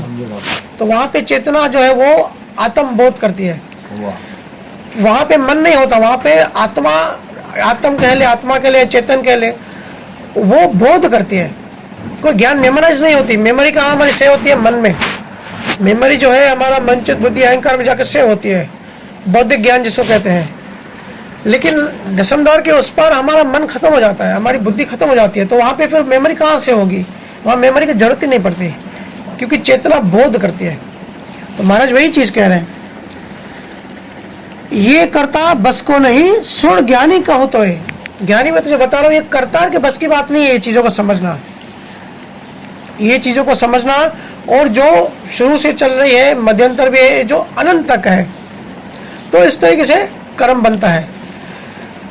शॉर्ट में हमने समझा कि अहंकार कैसे बनता है, हालांकि बड़ा विषय है, हम हर बुधवार थोड़े थोड़े पार्ट्स में इस पर डिस्कस करते रहते हैं, लेकिन एक सार समझ में आ गया हमको कि जड़ और चेतन से अहंकार बना, अहंकार से हमारा इंडिविजुअल अहंकार बना, इंडिविजुअल अहंकार से शरीर बने, शरीरों से फिर हम सभी की दुनिया बनी, जिसको हम आज समाज, शरीरों से फिर ये बने, समाज बने, फिर अलग अलग समाजों में अलग अलग जातियाँ बनी, अलग जातियाँ अलग जगह पे रहती थी। जैसे ईरान में रहते थे तो वहाँ की टेम्परेचर के हिसाब से, फैसिलिटीज के हिसाब से उन्होंने अलग टाइप की कम्युनिकेशन विकसित किया, तो अलग अलग फिर धर्म बन गए। हर किसी ने ये किया कि सवाल पैदा होने लगा कि भाई हम हैं कौन, हमको कैसे परमात्मा को पाना है। तो ऐसे धर्मों के विकसित होते गए। फिर हर धर्म में गुरु बने, गुरुओं का, असली गुरु का ज्ञान सबका कॉमन होता है, लेकिन उनके शिष्य भी समझ नहीं पाते, तो वो धर्म पंथ बन जाते हैं। तो फिर ऐसे धर्म बने, पंथ बने। आज हम 2023 में आके यहाँ बैठे हैं, बहुत नीचे गिर गए। हमको अभी वापस चलना है, हमको उल्टी दिशा में चलनी है, हमको यू टर्न लेना है अभी, नहीं तो अगर कुछ भी नहीं करेंगे ना तो हम नीचे गिरते जाएंगे, रोज रोज गिरते जा रहे हैं और गिरते जाएंगे। कुछ लोग कर्म ज्ञान को बोलते हैं कि भाई कर्म योग, कि भाई कृष्णा ने कर्म योग बताया कि कर्म योग फॉलो करके हम मोक्ष में जाएंगे। कर्म योग का मतलब ये होता है कि पुराने कर्म भोगते जाओ, खत्म करो, नए कर्म मत बनाओ, करता भाव मत करो, तो आप पुराना खजाना खत्म होगा और नया खजाना बनेगा नहीं, तो आप मोक्ष में पहुंच जाओगे। लेकिन इतना आसान नहीं है, क्योंकि हम रोज रोज नए कर्म जाने अनजाने बनाते ही जाते हैं। आज कर्म योग से निकलना बहुत मुश्किल है। कृष्ण ने सिर्फ कर्म योग की बात नहीं कही, भक्ति योग, कर्म योग, ध्यान योग, साक्षी योग, उन्होंने सब बताया, सबका कंबाइन। और सबका कंबाइन क्या है? प्रेमा भक्ति। गुरु महाराज ने कहा है प्रेमा भक्ति में सब भक्ति आ जाती है। प्रेमा भक्ति को आगे चल के महाराज ने पराभक्ति कहा है, जो सबसे ऊंची है। उसके अंदर सारे योग, सारे ज्ञान विज्ञान सब कुछ उसके अंदर आ जाता है। तो वो हमको धारण करके चलना है। वो धारण कैसे करेंगे, उसकी शुरुआत कैसे होगी? आज तो हम सब संसारी हैं, हमको संसार के इतने टेंशन होते हैं, संसारी चीज़ें समझ में नहीं आती तो ज्ञान कहाँ समझ में आएगा। और हम सब देखते हैं कि भाई पंथों में भी झगड़े होते हैं, राजनीति होती है। तो हम सोचते हैं कि भाई हमारे घरों में इतने झगड़े हैं, हम कहाँ जाके धर्मों में जाके झगड़े? पहले घर के झगड़े तो सुल जाए, पहले टेंशन तो खत्म करें, बच्चों की फीस तो भरें, ये सब काम तो करें। हम संसारी लोग इन्हीं चीज़ों के आसपास घूमते रहते हैं। तो भाई ये संसार है, ये कर्मों से चलता रहेगा। संसारी आग हमको तपाती रहती है, क्योंकि हमको ज्ञान नहीं है, हमको सत्य का ज्ञान नहीं है। आए कैसे, आज हम कौन है और वापस जाएंगे कैसे, जगत कैसे चलता है, इस चीज़ की जब तक हमको समझ नहीं होगी, अंडरस्टैंडिंग नहीं होगी, तब तक हम नहीं निकल पाएंगे। तो इसके लिए मैंने शुरुआत में कहा कि इसकी जो शुरुआत होती है किसी भी ज्ञान की, ये तो बहुत आगे का ज्ञान है, लेकिन इसकी शुरुआत तो कहीं ना कहीं से करनी पड़ेगी। तो शुरुआत होती है इसकी भजन सिमरन से, जो कि ध्यान है, एक हाई लेवल का साइंटिफिक ज्ञान है। आधा घंटा, 1 घंटा, 24 घंटे में नहीं करना है, जितना सहज में कर पाए करें। साथ में परमात्मा को, उस सत्य स्वरूप को प्रार्थना करें। हालांकि वो करता नहीं है, वहाँ पे ऐसा नहीं कोई बैठा है कि भाई मुझे प्रार्थना करो तो मैं तुमको ये दूंगा या वो दूंगा। या ये भी बहुत लोग सवाल करते हैं कि कबीर साहब ने परमात्मा को छोटा बताया, गुरु को बड़ा क्यों बताया? और महाराज जी ने भी अपने गुरु की बहुत महिमा करी, बीरमदास की। और हर पंथ में गुरु की महिमा परमात्मा से ज्यादा क्यों होती है? ये सवाल आना चाहिए, लॉजिकल सवाल है कि जब हमको परमात्मा में जानना है, उसमें बसना है, फिर सतगुरु की महिमा इतनी ज्यादा हम क्यों करते हैं? और इतनी महिमा की परमात्मा और गुरु गोविंद दोनों खड़े काकू लागू पाए, कबीर साहब ने कहा है ना। तो किसके पैर पड़ूंगा? मैं पहले गुरु के पैर पड़ूंगा। तो ये इसके लिए क्योंकि परमात्मा करता नहीं है, वो न्यूट्रल है, वो अपनी मस्ती में उधर है ही। स्वबंधु है, सो वेदों में स्वबंधु कहते हैं कि वो उधर है, बस उसको पता भी नहीं कि भाई उसकी वजह से संसार चालू हो गया है, उसकी चेतना से संसार चल रहा है, संसारी से लोग मोक्ष में आके वापस उसकी रोशनी में आ रहे हैं, उनको पता भी नहीं पड़ रहा है। वो इतना निर्लम भी है, न्यूट्रल, न्यारा। उसको न्यारा क्यों कहते हैं? कबीर साहब ने 4 राम बताया, चौथे राम को क्या बोला? चौथा राम सबसे न्यारा। न्यारा का मतलब क्या है कि वो बेहोन है, करता नहीं है, वो कभी आप पे दया मेहर भी नहीं करेगा। तो दया मेहर कौन करता है? उसका ही एजेंट, जिसका उसके अंदर तत्व होता है, वो होता है सतगुरु। इसलिए सतगुरु की महिमा की है। जब हम झुकने का भाव करते हैं, जब हम सतगुरु को प्रार्थना करते हैं कि भाई नेक क्षण हमारे जागृत कर दो, तो जो हम परमात्मा को नहीं जानते, अनुभव भी नहीं है, उनके बारे में कुछ पता भी नहीं है, तो वैसा भाव नहीं आता, क्योंकि वो न्यूट्रल है। लेकिन सतगुरु को जब हम ऐसे भाव करते हैं तो हमारे अंदर अहंकार टूटता है, हमारे अंदर वो कर्ता मिटता है, हमारे अंदर झुकाव आता है, समर्पण आता है, प्रेम आता है, श्रद्धा आती है। इससे जब हम होता है, इससे निजमन हमारा ओपन होता है। गुरु महाराज ने निजमन की भी काफी गहरी बातें बताई है। जब हमारा पूरा समर्पण होता है, आधा अधूरा समर्पण नहीं कि भाई चलो भाई थोड़ी देर करके देखते हैं क्या होता है, पूरा समर्पण। जैसे हम प्लेन में बैठते हैं ना, समर्पण कर देते हैं, वो जो कैप्टन है कि भाई अभी तू, तेरे हाथ में हमारी जिंदगी है, वो हम अननोनली, हमको पता नहीं होता, हम समर्पण करते हैं, उसको भी समर्पण करते हैं। ट्रेन में बैठते हैं ना, हम समर्पण कर देते हैं। हो सकता है वो गलती कर दे, जानबूझ के ठोक दे, तो हम भी नहीं बचेंगे। लेकिन अंदर में एक गहराई में एक समर्पण होता है, विश्वास होता है कि ये सही चलाएगा, सही करेगा, वो अननोन नहीं होता है। ऐसे धीरे धीरे हमको प्रेमा भक्ति में प्रवेश करना है। तो शुरुआत करनी है भजन सिमरन से। अगर निरीक्षण नहीं मिला तो मालिक को, सतगुरु को रो के प्रार्थना करनी है कि इस जन्म में मेरा शब्द जागृत होना चाहिए, मेरे को पार पहुंचना है, काफी जन्म से भटक रहे हैं, इस जन्म में हमको सत्य ज्ञान मिलना चाहिए, ऐसी हम पे कृपा कर दो। ऐसे करके ऐसा कोई सदगुरु मिल जाएगा जो शब्द जागृत करेगा, नाम जागृत करेंगे। फिर स्थानों की यात्रा आगे बढ़ेगी। फिर वहां भी नहीं रुकना है, फिर 10वीं द्वार खुल जाएगा। उसके बाद फिर समाधि में जो शब्द जो हमको सुनाई देता है, उस शब्द में लीन होना है, एक होना है, सहज कोशिश करनी है। फिर जब वो समाधि गहरी होती जाएगी, फिर वो इतनी गहरी हो जाएगी समाधि कि वहां तो मन तो होगा ही नहीं, इसके लिए कर्ता भी नहीं होगा, फिर आग्देश भी नहीं होगा, किसी के लिए बुरा विचार भी नहीं आएगा, वहां अहंकार ही नहीं होगा, अहंकार शून्य है। बहुत सारे संतों ने कहा है भाई उसकी बात मत करो, उसको शून्य कह दो बस, जहाँ पे मन है, जहाँ पे कुछ भी नहीं है। जहाँ में कुछ भी नहीं है वो है शून्य। तो परमात्मा को शून्य भी कहते हैं बहुत सारे लोग। जो वैसी अवस्था आएगी तो जो समाधि है फिर हमारी वो 24 घंटे समाधि चलेगी। फिर 24 घंटे हम शून्य में होते हैं। बाहर का शरीर काम करेगा, नौकरी पे जाएगा, खेती बाड़ी करेगा, सब करेगा, लेकिन अंदर शून्य होता है। इसको कबीर साहब सहज समाधि कहते हैं। ये समाधि हम सबकी जब तक नहीं लगती तब तक चुप करके नहीं बैठना है, हमको खोजते रहना है। हम जिस भी लेवल पर हैं उससे एक लेवल आगे बढ़ने की कोशिश करनी है, पुरुषार्थ करना है। ज्ञान नहीं आ रहा है समझ में, सवाल करने हैं। अगर ऐसा लग रहा है कि हम जो भी पंथ फॉलो कर रहे हैं वो हमको उससे सेटिस्फेक्शन नहीं मिल रहा है, उससे हमारे समाधान नहीं हो रहा है, समाधि नहीं लग रही। समाधि वर्ड क्या है? समाधि का मतलब होता है समाधान, हर चीज का समाधान, हर बात समाधान, हर बात का समाधान मिल गया, उसको कहते हैं समाधि। तो हम सबको इसी जीवन में कोशिश करनी है कि दशम द्वार खुल जाए और हम आगे उस पार चले जाए। अगर नहीं हो पा रहा है किसी संजोगवश तो प्रार्थना करते रहनी है, लेकिन इसको छोड़ना नहीं है, क्योंकि जगत ऐसा बना है जैसे सत्संग से बाहर निकलेंगे। अभी हमारे बापू जी 8-10 दिन से मुंबई में हैं तो सबको अच्छा लग रहा है, एक ज्ञान में आगे बढ़े ऐसी सबको प्रेरणा आ रही है, लेकिन जैसे ही चले जाएंगे आगे फिर हम मुंबई वाले वापस फिर माया में चले जाएंगे, वापस अपने अपने शेड्यूल में बिजी हो जाएंगे, काम धंधों में। लेडीज अपने घर में और बच्चों में बिजी हो जाएंगी, जेंट्स अपने काम धंधों में, वैसे ही फिर माया पकड़ लेगी। फिर वो कम हो, जो भी हमारे अंदर एक भाव पैदा हो गया कि भाई ज्ञान में आगे बढ़ूं, वो भाव धीरे धीरे कम होता जाएगा, चेतना कम होती जाएगी, जड़ बढ़ता जाएगा। फिर इससे फिर संसार परेशान करेगा, आग की तरह तपाएगा, टेंशन देगा, कर्ता भाव बढ़ाएगा। देखो चिंताएं किसको होती है? जिसको अहंकार होता है, जिसको कर्ता भाव होता है। जिसको कर्ता भाव नहीं होता उसको चिंता भी नहीं होती। ईश्वर की चिंता कौन करता है कि भाई मैं मेरे बच्चों के लिए इतना बनाऊं, इतना घर बना के जाऊं, इतना ऑफिस बना के जाऊं, तो उसको लगता है मैं करने वाला हूं। अरे भाई तू नहीं भी होता तो भी तेरे बच्चे पैदा होके बड़े होके जिंदगी जी लेते। मेरे को जब ऐसे कोई बोलता है ना, मैं बोलता हूँ कि जब आप अपनी माँ के गर्भ में इतने छोटे थे, एक सेल थे जो आंखों से भी नहीं दिखता, जो सोनोग्राफी में नहीं दिखता, जो अल्ट्रासाउंड में दिखता है, सिर्फ हल्का सा सेल, तब भी जगत चल रहा था। और आप शरीर छोड़ दोगे तो भी जगत चलेगा। तो बीच में आप आ गए तो इसमें कोई बड़ी बात नहीं है।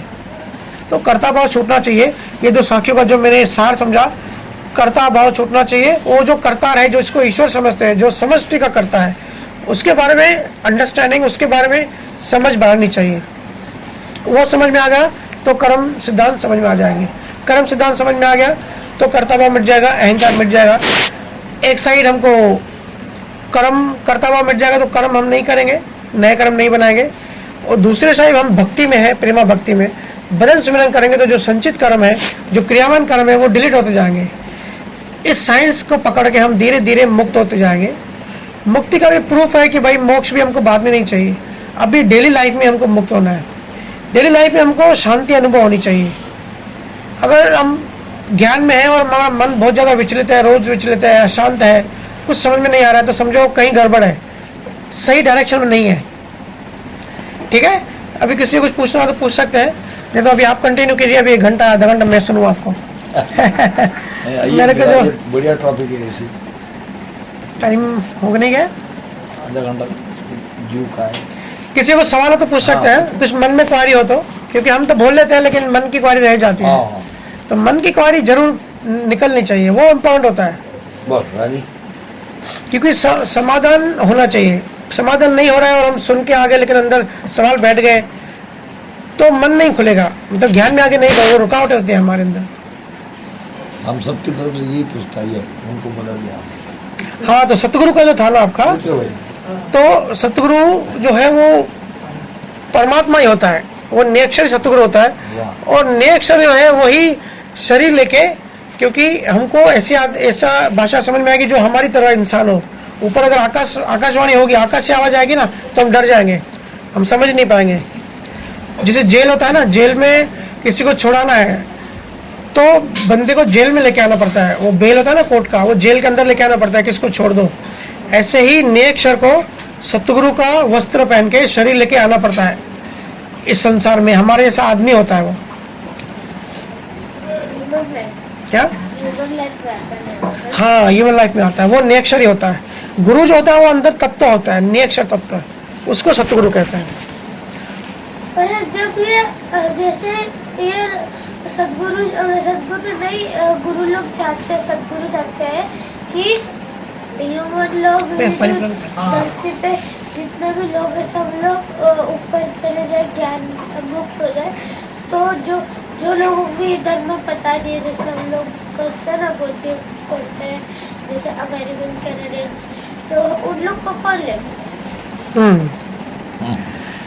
देखो, ये संसार जड़ चेतना ने बनाया, राइट? प्रकृति ने बनाया है, कुदरत ने बनाया है। तो उसने क्यों बनाया? ताकि जगत चलता रहे।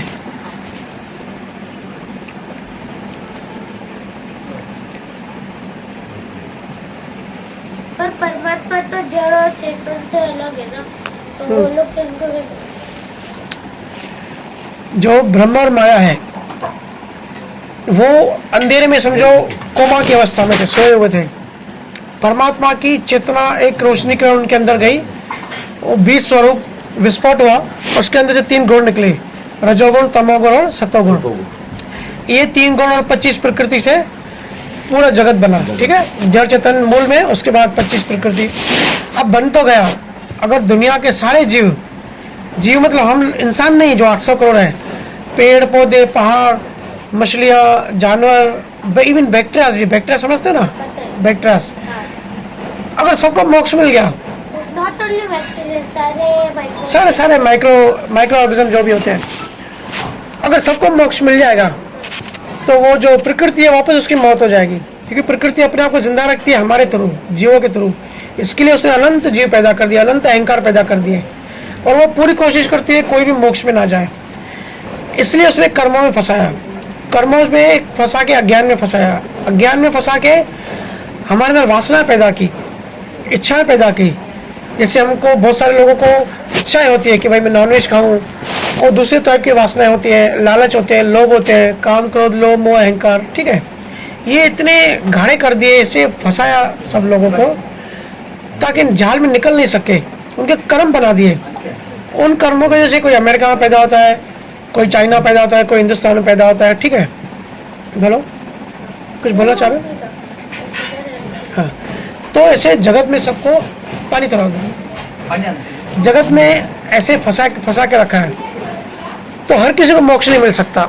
इसलिए कोई जापान में, कोई कोरिया में, जमैका जाओगे तो वहाँ तो कोई शाकाहार खाता ही नहीं है, वो तो समुद्र के बीच में आइलैंड है, वहाँ खेती बाड़ी होती नहीं है, वहाँ उनको मछली खानी पड़ती है। तो वहाँ पे लोग पैदा कर दिए कि भाई तुम नॉनवेज खाओ, मोक्ष कभी नहीं मिलेगा।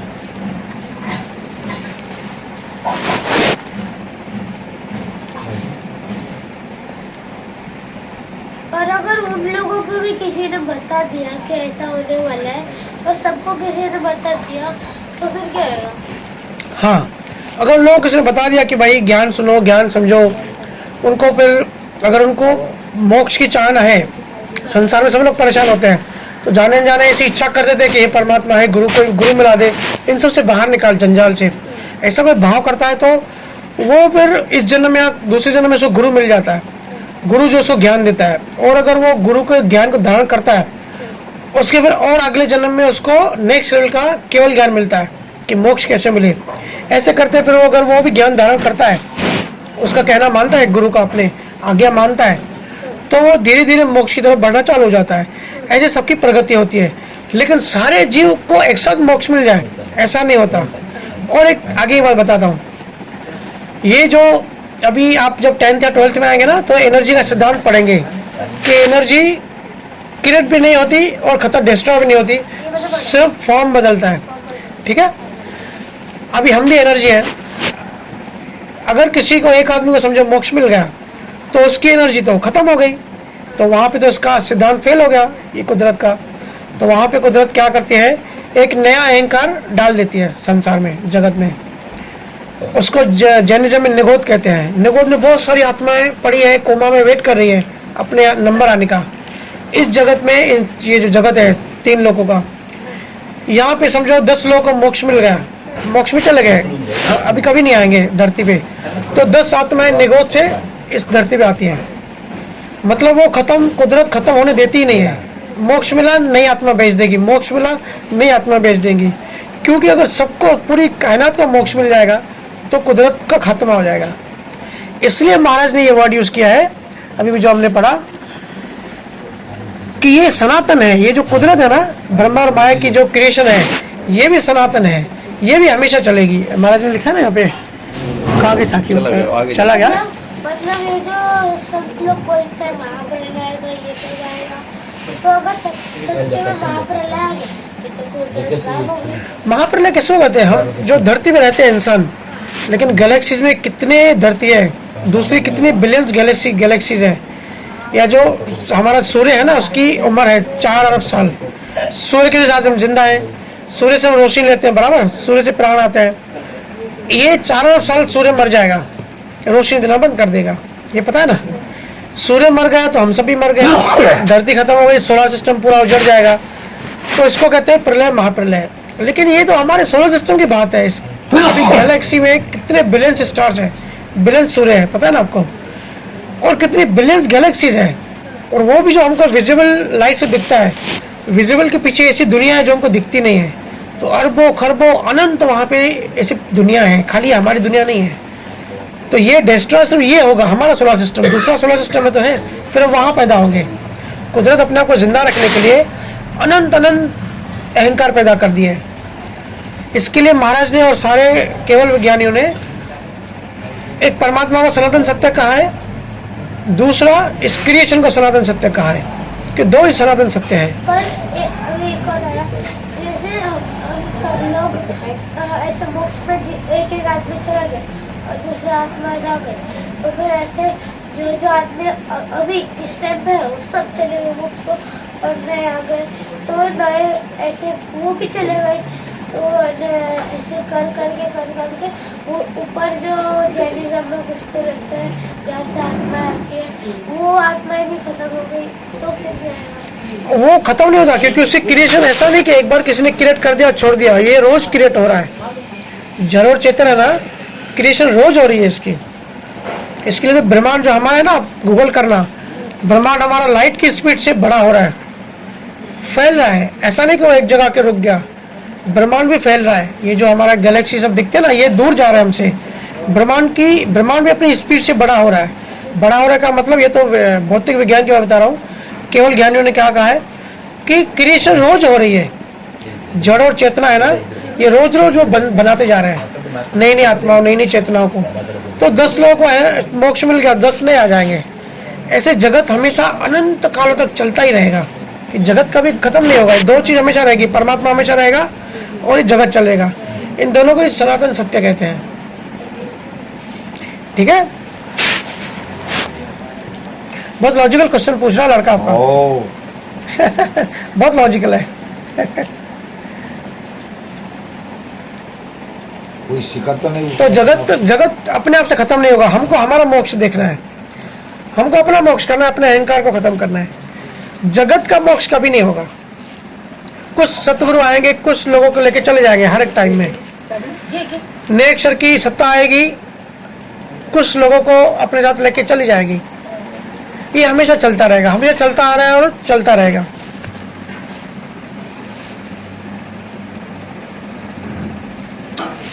किसी और को पूछना पूछ सकते हैं।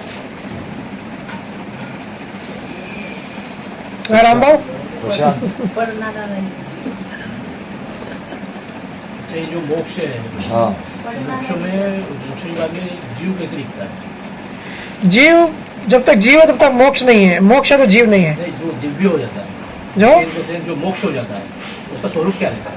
आत्मा कभी दिखती नहीं है। देखो उसका स्वरूप देखो ऐसा है कि शरीर है ना, नहीं बोलो अंदर की आत्मा हमेशा रहेगी, तो वही आत्मा ऊपर जाएगी, उसको और से शरीर नहीं रहेगा। अंदर की आत्मा बहुत नजदीक है लड़का, बोल रहा बराबर हो। बहुत नजदीक है। इसको मैं लेके जाऊँ अपने साथ। तो स्वरूप जो है भाषा में, ऐसे तो भाषा में नहीं बताया जा सकता। आत्मा मैंने बहुत बार कहा, आत्मा कैसी है वो ऐसी बात है कि जो अभी तो बनी नहीं है भाषा में। लेकिन नियरेस्ट जो एग्जाम्पल है वो ज्ञान स्वरूप है, वो प्रकाश स्वरूप है। ज्ञानियों ने जो बताया उसका प्रकाश पूरे जगत में फैल जाता है, फैला हुआ ही है। तो ज्ञान स्वरूप है, अनंत ज्ञान स्वरूप, मतलब उसको हर चीज का ज्ञान है। प्रकाश स्वरूप है, उसका प्रकाश ऐसा है कि वो डेफिनेशन में हम बता नहीं सकते। जीव का जो है, जीव के लिमिट तक रीच है, मतलब दसम द्वार एक बॉर्डर है, समझो बॉर्डर तक जीव है। जीव मतलब ये हमारा कोई भी शरीर है, नहीं तो ये सूक्ष्म शरीर हो चाहे हमारे भौतिक शरीर हो, ये सब बॉर्डर तक है, दसम द्वार के नीचे तक, त्रिकुटी तक। ये हमारा ये शरीर जो है मेरुदंड तक चलता है 5 तत्व वाला, त्रिकुटी तक सूक्ष्म शरीर चलते हैं। सूक्ष्म शरीर के बाद एक हल्का सा तत्व होता है जो दसम द्वार तक चलता है, जिसको तीर्थंकर जो कहते हैं शुद्ध शिला तक गए। शुद्ध शिला में वहां पे भी वो जाके एक तत्व में जाके रुक जाते हैं। उससे ऊपर दसम द्वार के ऊपर जीव भाव, जीव भावना या कोई भी शरीर किसी भी तरह का नहीं रहता। वहां पे प्योर कॉन्शियसनेस, प्योर अवेयरनेस, सिर्फ होश, सिर्फ ज्ञान। ये नियरेस्ट एग्जाम्पल है, वो तो अनुभव की बात है जो एक्चुअल में है, पर नियरेस्ट एग्जाम्पल ये है उसके आत्मा के। और दूसरा, वो दूसरे को मतलब नहीं देखता, साक्षी भाव कहते हैं ना, दृष्टा और ज्ञाता और दृष्टा, तो वो साक्षी है। वो साक्षी किसका है? खुद का ही स्व साक्षी है, खुद को ही देखता है, वो दूसरे को देखता भी नहीं। हम इंसान कैसे दूसरों को देखते हैं, दूसरों को समझते हैं, दूसरों के बारे में बात करते हैं, वो स्व में स्थित है, वो खुद को ही देखता है। उसका चेतन तत्व का गुण है देखना, लेकिन वो खुद को ही देखता है, दूसरों को नहीं देखता है। इसके लिए मैं बार बार कहता हूँ कि परमात्मा को पता भी नहीं है कि उसकी कि ऐसा जगत बन गया है, ऐसा ब्रह्मांड बन गया है, क्योंकि उसने बनाया नहीं, वो बनाना चाहता भी नहीं। वो तो फील्ड क्रिएट हो गई। तो आनंद की अनुभूति कैसे होती है? आनंद स्वरूप है, वो गुण है, अनुभूति नहीं है, वो गुण है उसका। हम शक्कर खाते हैं तो शक्कर मीठा लगता है, क्योंकि वो गुण है उसका। गुण पदार्थ अलग नहीं होते, उसका वो गुण ही होता है। इसके लिए वो जो आनंद, जो परमात्मा का जो आनंद है, या जब हम उसमें विलीन हो जाते हैं, उसकी अवस्था हम बयान नहीं कर सकते कितना आनंद होता है। ये जो हम आज जो आनंद बात कर रहे हैं ना, ये तो उसका हार्डली 0.001% आनंद है, क्योंकि वो आनंद जो जिसका ध्यान दूसरे में नहीं है। ऐसे भी देखो, दो जो आदमी दूसरे को ध्यान नहीं देता, अपने आप में ध्यान रखता है, वो आनंद में होता है, एटलीस्ट शांत होता है, तो वो तो परम आनंद में है। वो तो उसका ध्यान अपने में ही है, उसको दूसरे से मतलब ही नहीं है। ये तो क्या जड़ और चेतना पास में आए, उसकी किरण निकली और एक वायु, एक फील्ड पैदा हुआ जिसको महातत्व कहते हैं। उस फील्ड की वजह से, जड़ चेतना की वजह से ये पूरा पैदा हो गया संसार। ये तो वो तो अपने आनंद में, अपने ज्ञान में, अपने प्रकाश में ही मस्त है। और हम भी वैसे हो जाते हैं। ऐसा नहीं कि वो तो फिलोसफी हो गई, परमात्मा की बात हो गई। हम जब समाधिस्थ होते हैं ना, समाधि में जो भी गया उसका फिर स्वभाव ऐसे बन जाता है, वो अपने आप में ही रहेगा मगन, दूसरे में वो फोकस करेगा ही नहीं, और हमेशा आनंद में रहेगा, हमेशा मस्त रहेगा, जब तक उसको दी हुई ड्यूटी है। ज्ञानियों में ऐसा होता है कि कोई केवल ज्ञानी सिर्फ अपना उद्धार करता है, उसको आत्मज्ञानी कहते हैं, जो खुद की आत्मा को जाना और चला गया। कोई केवल ज्ञानी फिर दूसरों को भला करने आता है, उसको सतगुरु कहते हैं। तो जब तक सतगुरु ना चाहे, अपनी मर्जी से हल्का सा हिस्सा अपना पदार्थ का जागृत रखते हैं ताकि वो निकल नहीं जाए, पुल हो जाते हैं दसम द्वार में, तो अपने आप को भला करने के लिए, रोकने के लिए वो अपनी मर्जी से रोकते हैं, जब तक अपने जीवों को वापस नहीं ले जाते। अपने जीव सारे जीवों को ले गए, उनकी इच्छा हुई तो वो परमात्मा वापस चले जाते हैं। फिर और नेचर से फिर दूसरे आते हैं, नेचर से आते हैं। ये सब सत्ता कहते हैं ना, कुदरत का, जिसको महाराज कहते हैं।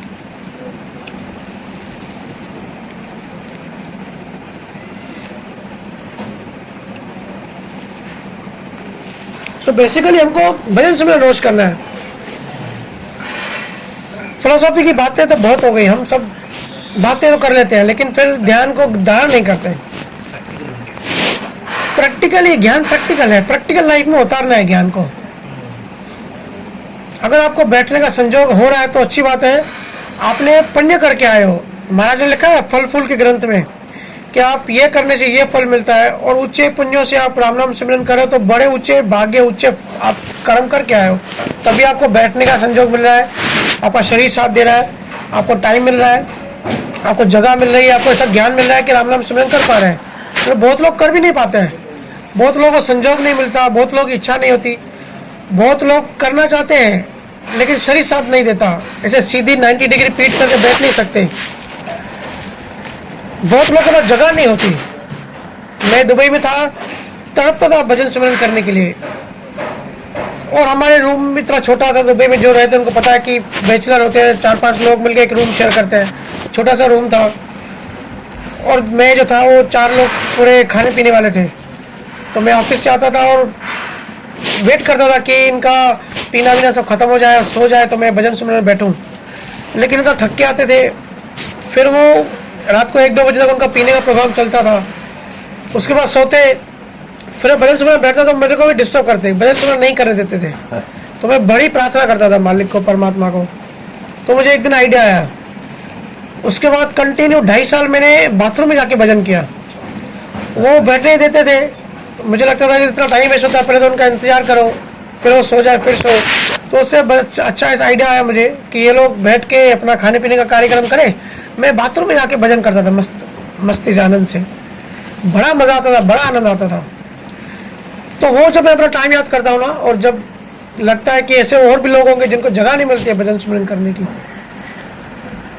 तो जिनके पास जगह है वो उसका फायदा उठाओ। बहुत लोगों को करना है लेकिन जगह नहीं मिलती, टाइम नहीं मिलता, शरीर साथ नहीं देता, बीमारियां पकड़ लेती हैं। तो अगर सब कुछ आपके पास है तो अच्छे पुण्य है, ये पुण्य खत्म हो जाएंगे। अगर भजन नहीं करेंगे तो पुण्य खत्म हो जाएंगे आपके शरीर के साथ। फिर दूसरा जन्म में आपको ऐसे पुण्य मिले चाहे ना मिले पता नहीं, ये आपकी कमाई है, ये धीरे धीरे खत्म हो रही है। ये आपकी कमाया वो पैसा है जो धीरे धीरे खत्म हो रहा है। रोज हम जो श्वास लेते हैं ना 21,600, ये खत्म हो रही है, एक दिन खत्म हो जाएंगी। अगर इस पुण्यों का फायदा नहीं उठाया तो खत्म हो सकता है दूसरे जन्मों में हमारे संचित कर्मों में भारी कर्म पड़े हो और लूले लंगड़े पैदा हो, या हम जापान कोरिया जैसे देशों में, पाकिस्तान जैसे देश में पैदा हो जहाँ पे ज्ञान की जीव नहीं है। तो फिर हम गए बड़े, फिर चक्कर लगा के आना पड़ेगा जब तक सारे कर्मों का 84 लाख जोड़ियाँ भूख के वापस नहीं आ जाए। इसलिए हमारे पास समय है, ज्ञान है, शरीर है, अवस्था है, सब कुछ है, तो उसका फायदा उठाए। और आधा घंटा 1 घंटा भजन सिमरन करना कोई रॉकेट साइंस नहीं है, कोई बड़ी बात नहीं है, कोई भी कर सकता है। ऐसे प्रायोरिटी कब चेंज करिए। ये सब जो यहाँ लोग बैठे हैं मैं उसके लिए नहीं कह रहा हूँ, ये सत्संग यूट्यूब पे जाता है, लाखों लोग सुनते हैं, तो उनको भी मैं कह रहा हूँ कि आप प्रायोरिटी को चेंज करो, प्रायोरिटी को बदलो। आधा घंटा 1 घंटा कोई बड़ी बात नहीं है। गुरुजन कोई आपका 24 घंटा नहीं ले रहे हैं, क्योंकि ऐसे तो गुरुओं में इतनी पावर होती है, वो नेक से जागृत करके बिना सुमरन भी आपको आगे बढ़ा सकते हैं। मैं कहता हूँ ना, गुरु आज्ञा सबसे बड़ी होती है, गुरु सतगुरु सबसे बड़ा होता है, वो तो गुरु की मर्जी होती है। ये भी महाराज ने शुक्र महिमा क्यों की भजन सिमरन की, वो फ्यूल होता है, उससे भजन सिमरन में आपकी जो चेतना है उसको आगे बढ़ने में थोड़ी स्पीड मिलती है। मतलब गुरुओं को अपना कार्य करने में गुरुओं की सहायता मिलती है। तो ये सब सहायता है, सहायता से मिलता है। नहीं तो गुरुओं में इतनी कला होती है, इतना पराक्रम होता है, वो नियत से जागृत करके बिना सिमरन भी वो पार पहुंचा सकते हैं। लेकिन अपना पुरुषार्थ कर रहा है और इससे फ्यूल मिलता है। और कलयुग में क्योंकि कर्म काटने की एक क्रेन है, ये बहुत बड़ी मशीन है कर्म काटने की। राम नाम सिमरन जो है ना, उसके तरंगों से क्रियावन कर्म हमारे कटते रहते हैं। तो हम रोज रोज सभी लोग हम कर्म बनाते ही रहते हैं, अंदर हमारा मन चलता ही रहता है, अच्छी चीजें हो बुरी चीजें हो, हम हाना आना हमारे अंदर एनालिसिस चलता ही रहता है ना, या इमोशन हमारे जुड़ जाते हैं। अगर हम रोना धोना करते हैं, इमोशनल हो जाते हैं, तो हमारा वो कर्म बन जाता है, तो कचरा पैदा होगा। उसको सफाई करने के लिए क्या करें, तो रोज सिमरन भी करना है। इसीलिए नियम बनाइए और धीरे धीरे फिर ज्ञान में आगे बढ़ाइए। एक जगह बैठ नहीं जाइए, अपने बौद्ध को बांट जाइए। बौद्धिक अवस्था बढ़नी चाहिए। बच्चे की बुद्धि, जैसे बच्चा बड़ा होता है बुद्धि बढ़ती जाती है, ऐसे ज्ञान में भी होता है। ज्ञान में भी हमारा ज्ञान निरंतर बढ़ना चाहिए। नहीं बढ़ रहा है, अगर 20 साल पहले वाला ज्ञान में हमको आ जाए तो कहीं कुछ गड़बड़ है। उम्र निकल जाए, शरीर खत्म हो जाए, उससे पहले अपना कार्य करना है। ठीक है, अभी विराम दे सत्संग को यहीं। अभी आप आधा 1 घंटा आप जितना आधा घंटा बोलिए, ठीक है, बढ़िया हो गया। तो आप सबको धन्यवाद। सब भजन सिमरन करते रहिए, मस्त रहिए, स्वस्थ रहिए। मेरी बार बार यही प्रार्थना है। हर बुधवार मेरा सत्संग होता है ऑनलाइन जूम पर। आप चाहे तो आप जूम ज्वाइन कर सकते हैं, बुधवार 8:30 से 10। उसमें प्योर क्वेश्चन आंसर होता है, लोग क्वेश्चन पूछते हैं और आंसर होता है। ठीक है, आप सबको बहुत बहुत धन्यवाद। सभी को राम राम।